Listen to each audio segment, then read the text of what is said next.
So Jen, right now, new construction is very popular.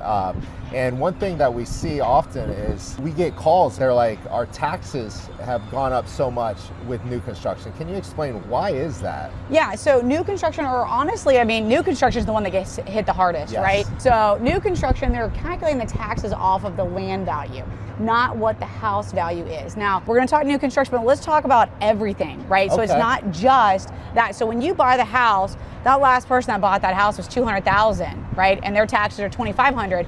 You're now buying it at $600,000, so your taxes are not going to be $2,500. But in Hillsborough, Pinellas, and Pasco County, your taxes are paid in arrear. What does that mean? Your November bill is for last year. So your bill is going to come out in the next November. So then you're paying your bill, and then you're going to see this huge increase in taxes. So it's very important that you have that conversation. Make sure that you're having that conversation with your loan officer so you know what your payment's going to be, not just today, but going forward.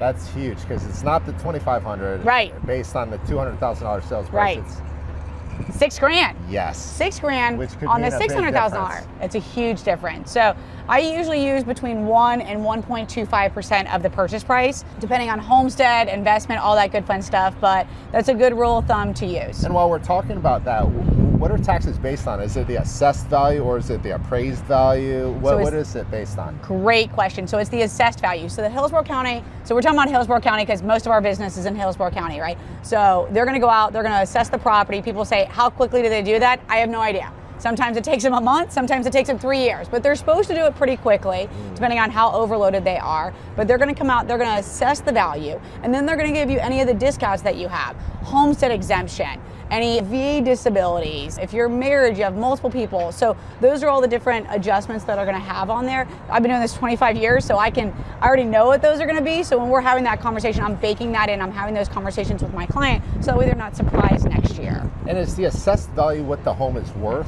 Absolutely Or the value? not. No. Okay. That's what the county is assessing it at. Okay. So the county is assessing it, and usually I say that those are usually about 30% less. That is not an accurate number. That is just a Jen number. So that's a Jenism. That's usually a good number, is that it's going to be about 30% less than what you purchased the property for.